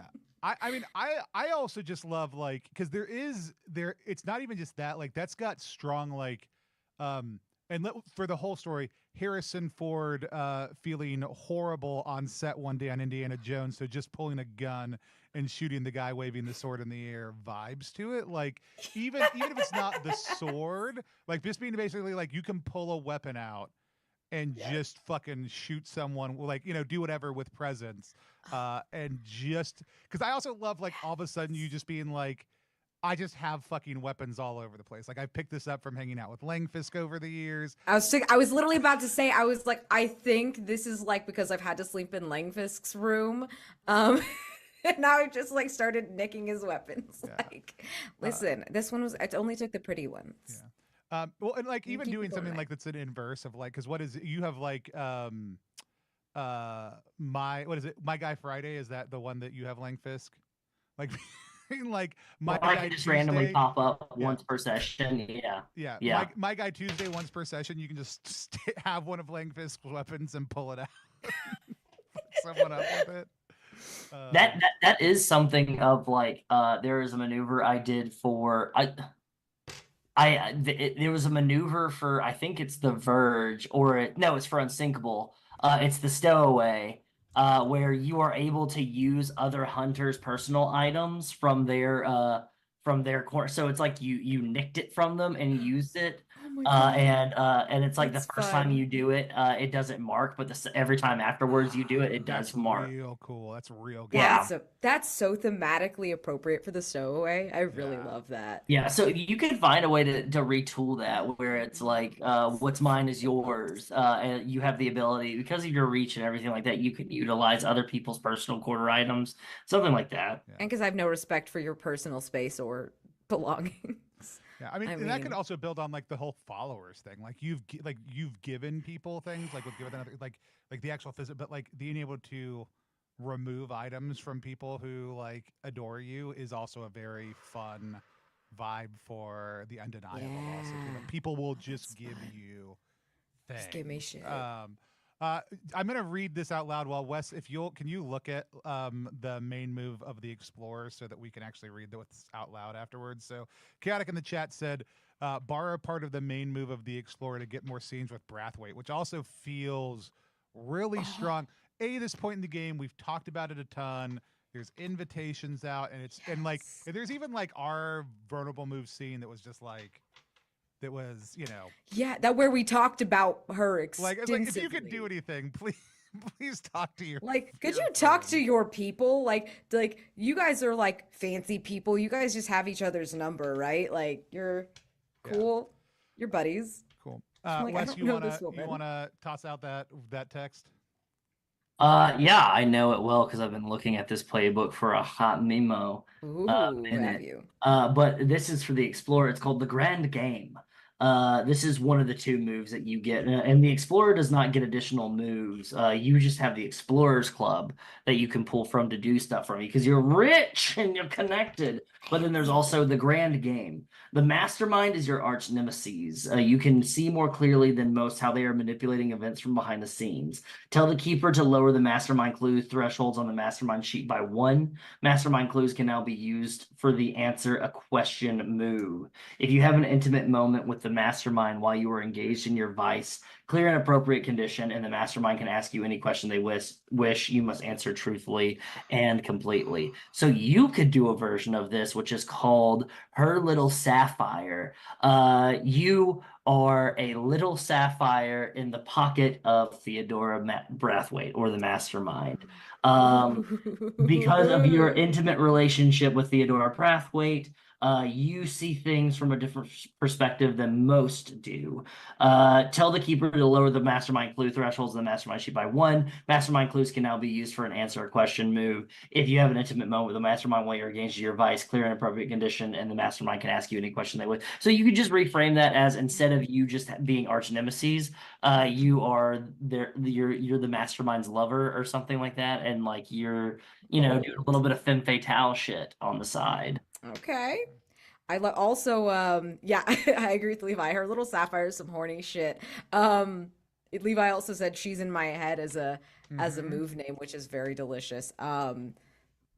That's very horny, and I think I might actually really consider this one just because we're so late in the game, and I think getting Theodora, because like I like the idea of getting Theodora not just around me, but around y'all because of this move and getting her over to Hargrave House, or at least around you cats, so she can torment you too. Also, what a subversion of our earlier conversation of like, hey, can you get involved with this person to be like, yeah, unfortunately I can, is so good. Oh, that's funny. Also, That I would think be, it's really that's fun if really you tell interesting. people you did that one, but then the actual thing that you did is wait a minute, and then just once she's here, you stab her. That's, I think, also very, very fun. If you Oh just, my God! just lie to I would everybody. instantly be murdered. So, well, I mean, we'll see what happens, but We'll see what happens. See what and Death then, by 1,000 cuts. yeah, and then Flag comes in as the actual mastermind. It's great. Oh God. So, No, I want. Theodora is much better because Flag is terrifying. yeah. Cool. Let's pop out on this one unless somebody else has something they want to chat about within this realm. Or chat, do you have any questions for us about any of this? We'll give it a second. Questions, comments, concerns? Yeah, we're about 2/3 of the way through. Super fun. What has been y'all's favorite moment of the stream so far? Obviously, there's a million of them. Obviously, But if you have a So, favorite moment, I would love to hear it. Well, thanks. Chat. You can share your favorite. This is like 2/3 of the way through top stars list from play. Vid, I see you giggling. What do you have something? Episode 1, the first like private scene with Bastion and Langfist, I was like, oh, this is real. Chat, this is real. Yeah, that like My- when it my was like little- the almost touch and then not, like Yes. so immediate good. Feral. Oh, The scene with the Limehouse Lurker, Theodora, and Nox all kind of interacting within the same scene is pretty damn good in my opinion. oh, that was so good. Oh, that was delicious. I'm incredibly gay, and I really liked the whole Rick and Periwinkle thing, like just the entirety of it. And these I've never seen such a good like NPC player character romance, and it plays out like with this perfect arc. Oh, it was delicious. I was just fucking eating it up every time y'all were talking. I was like, ooh, ooh, they holding hands or the something. Step as you step closer to Periwinkle with Rick, like that was Oh. like so good. The I think like the first time of the ones that have not been mentioned yet, the first time, Wes, that you busted out the letter format, like Oh, was like yes. really Oh. transformative because it was like we transitioned from and it did exactly what I think you were hoping to do with it. Like, here's what we see of Langfisk, right? Who's already a very unique factotum, and I think a lot of the way they're presented and a lot of the way that people perceive that, even though I think Between does a really good job of writing out the problematic elements of that. Like seeing that real like tender human side and like hearing like your Longfisk, like that moment of Oh. just super Killed me. strong, right? That was So I've never seen someone do that. That was so cool. Like, wink. Like I felt pressure. We're getting more different mediums as masks too, because somebody on Twitter mentioned inspired by Alex's character from the Silt versus Jasper Finch, who he does a dramaturgical scene breakdowns for his verses. They just drew a crayon drawing, and that was their verse that they wrote. So like all of their verses are done and through like crayon drawing, like a so child. amazing. That's amazing. Oh Oh, my And gosh. it truly is a testament to like what you can do with these games and like yes. what people can tap into that they enjoy and like how they want to tell stories and backstories and stuff. It's very cool. Yeah. There's a lot of freedom, and I really, really like it. And I love seeing how everyone's utilized it. Like, oh, even just like the different like person, like the using the third person or the first person, or like how close we are, how you describe it. Watching all of you do this, like watching like I feel like Vins are really cinematic. Like your masks are. They feel like watching a movie, and it's really delicious. But they're like it's like between watching a movie and like the feeling of reading a novel, like when you're in the character's head, and it's really fun. And Tony, I feel like yours are like we get cinematography directions, and you're always very clear about where the camera is, and that's really fun for specifically the body part thing. And then we get like then we get like mysterious letters from someone, like that contrast it's really fun to get to see. It's almost like watching like different directors do their thing, and I'm like, ooh, that's what's really fun about Carved from Brindlewood and the masks. I get to watch people tell fun stories, and I just get to sit back and be an audience member for a second. We've got we'll come back to this in a second, but Gabe does want to know what threats we hope to see in the future. So if you have one in mind, then do that. Levi says, love seeing Rick wolfing out and Gray being useless, which was great. Like, it was a great Useless. moment. That's fun. When Vin put it on his reel, I died and was watching it back. Septimus's nickname being Tim, and I think we've already caught up on this. Like, do you switch back and forth between names? I think we've already picked up on. Is that correct? Right. Cool. very Yeah, he's fun. not really vibing with Septimus as a whole, which we'll get into like mask wise. But Right. Tim Ooh. is just better. It's short. It's a normal person. Yeah. It's a normal guy name. Yeah.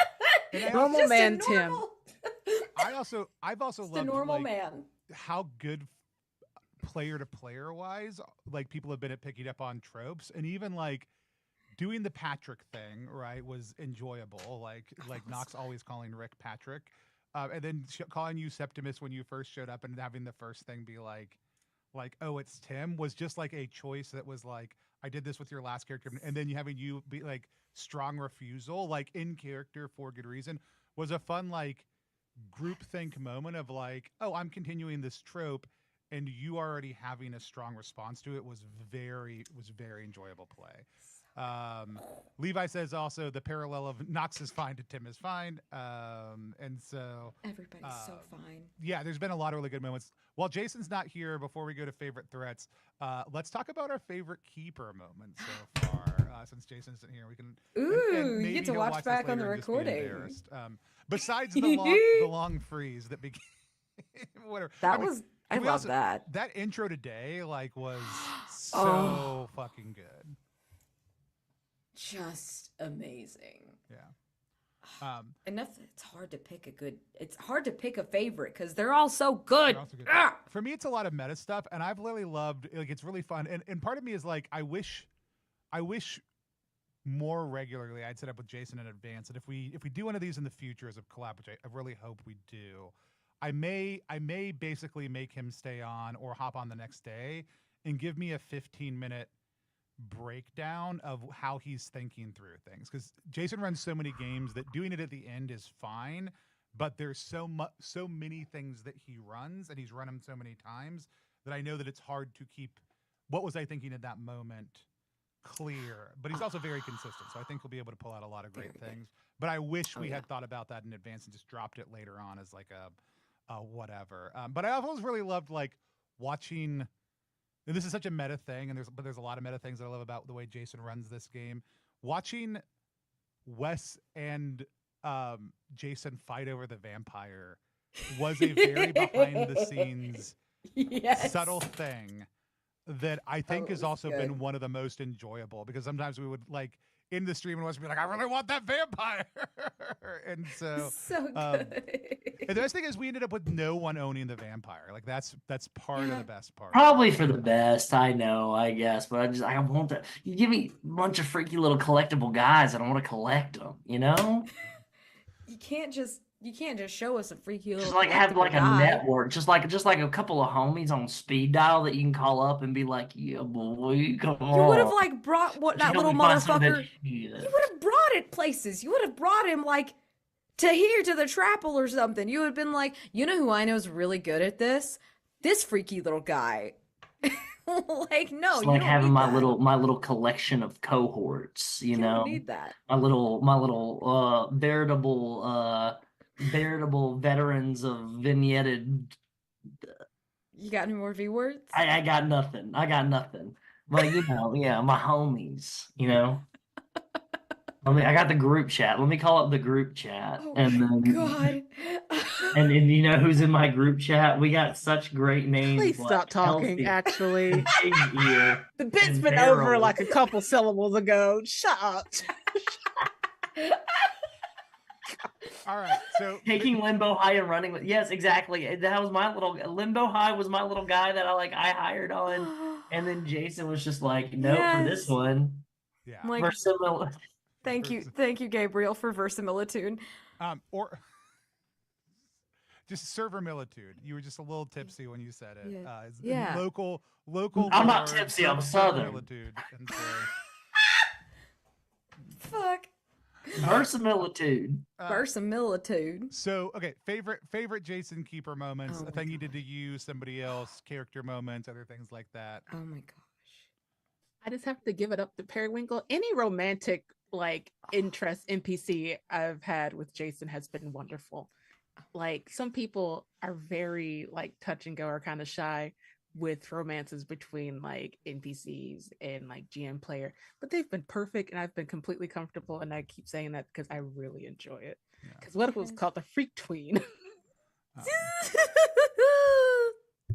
Like, but literally, like it's it's he's so good at, I think, like I think this is a testament to being comfortable with everybody at the table and this being a very good environment, and also Jason fostering environment where we can get freaky and like we're allowed to, and like just being like, yeah, they saw you across the bar and they loved your energy. Like there's a lot of that. And I really go ahead, Vin.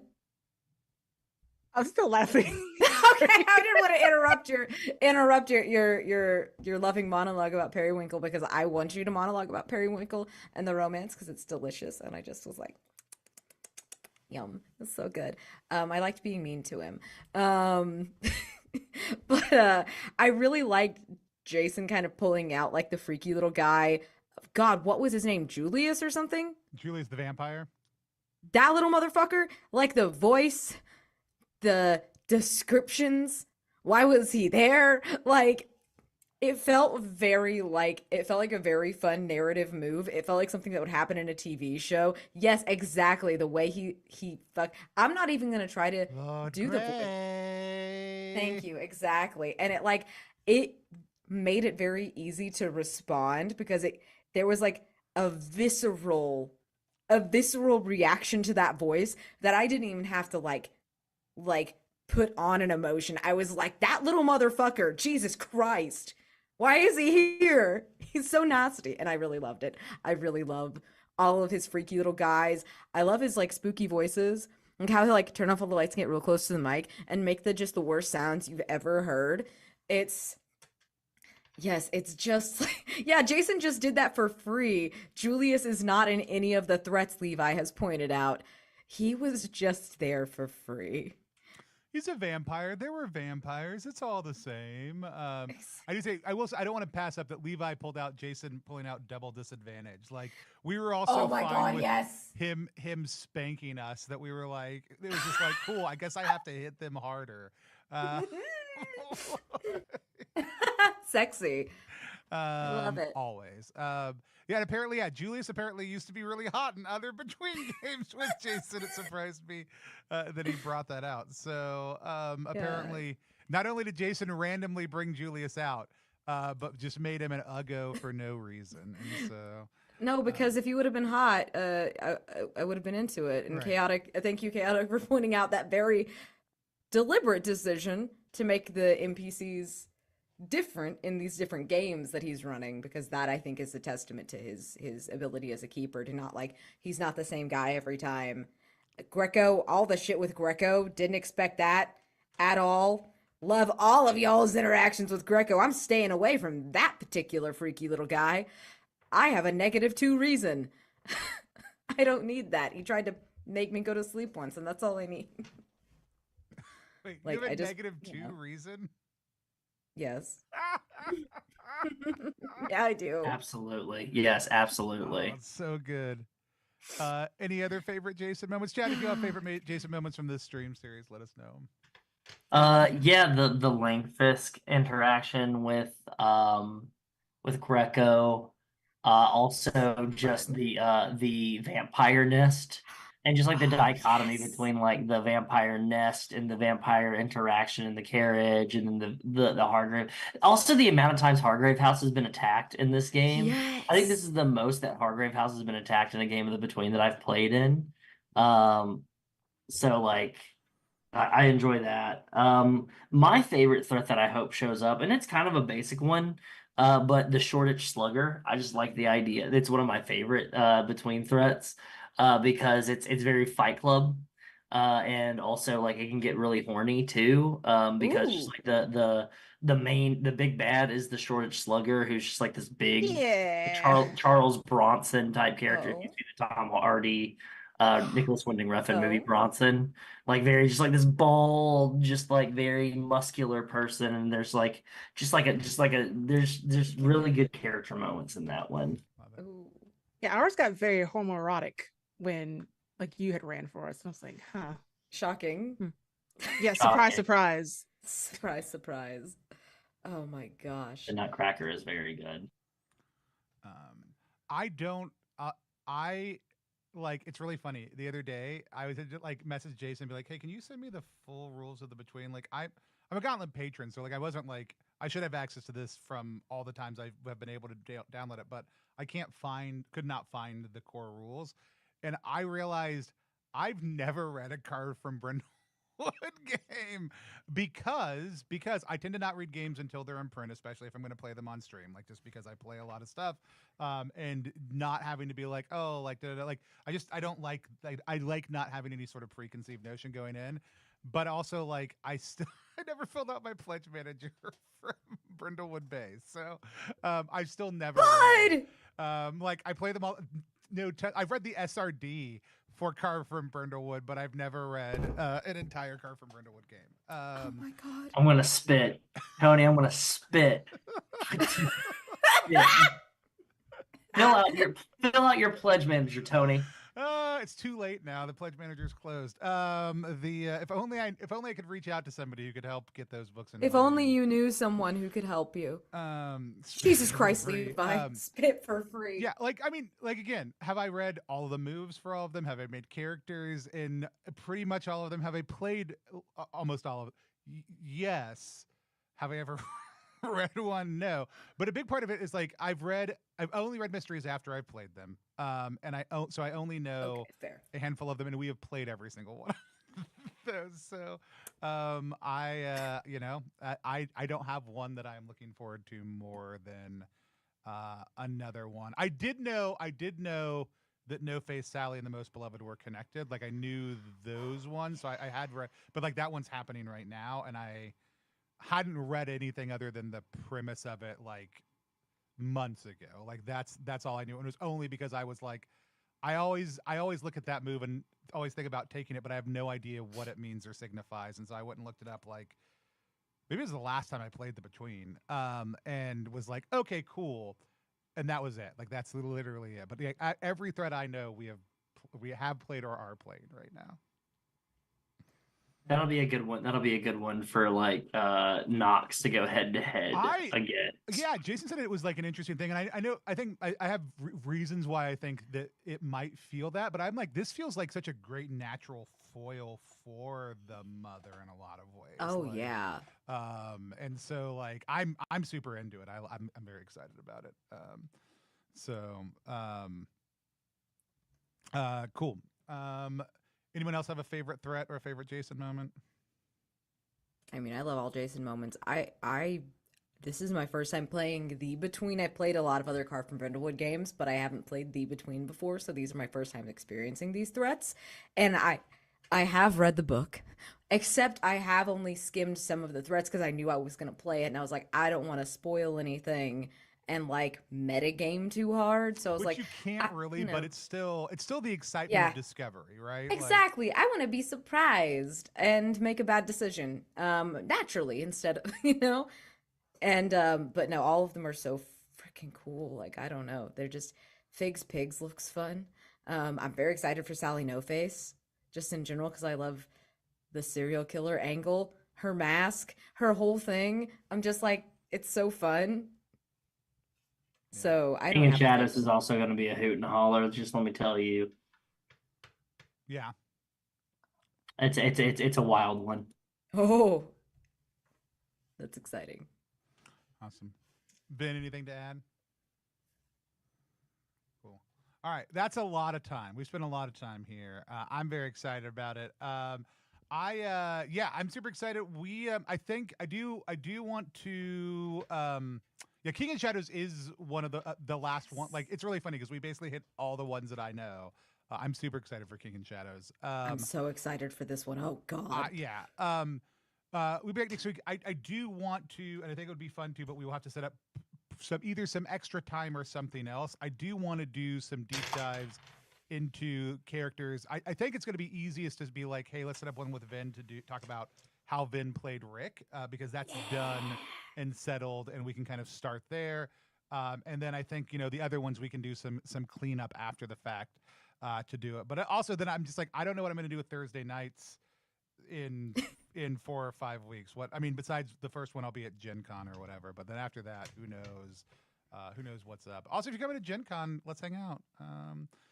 Vin, where can people find you?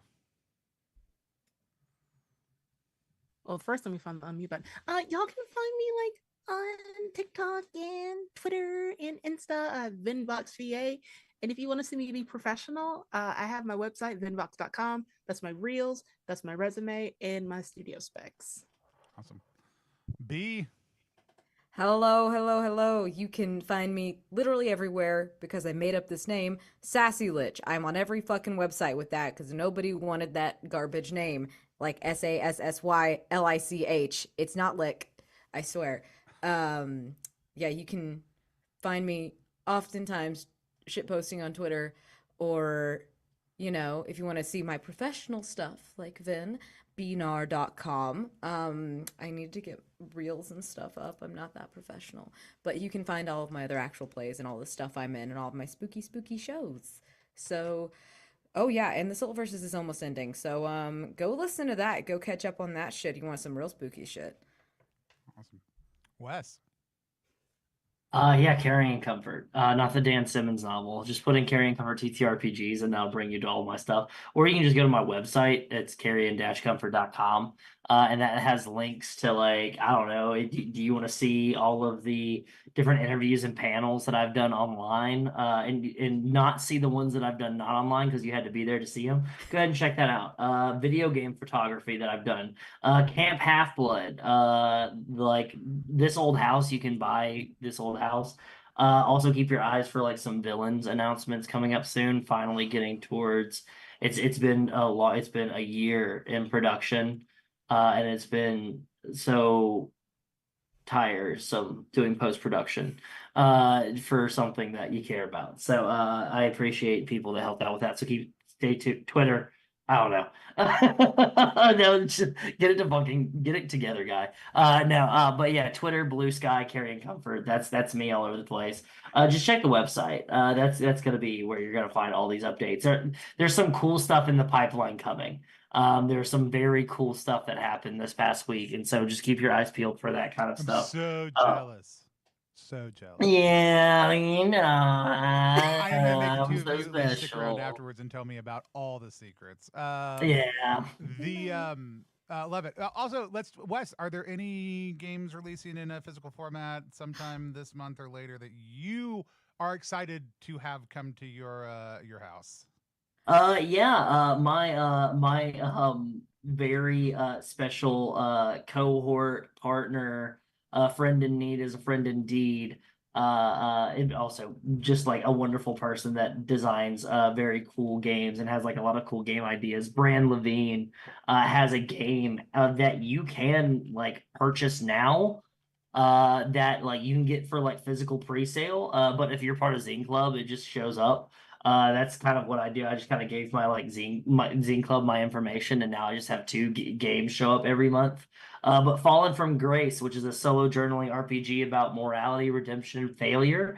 You play an angel that's been cast out of heaven, and you have one shot to earn your place in salvation, or you might be tempted to damnation in the fiery pits of hell. It is a very like interesting like tarot spread game where like there's no like direct prompts or everything. It's kind of off of what the cards are telling you, what the card spread is telling you.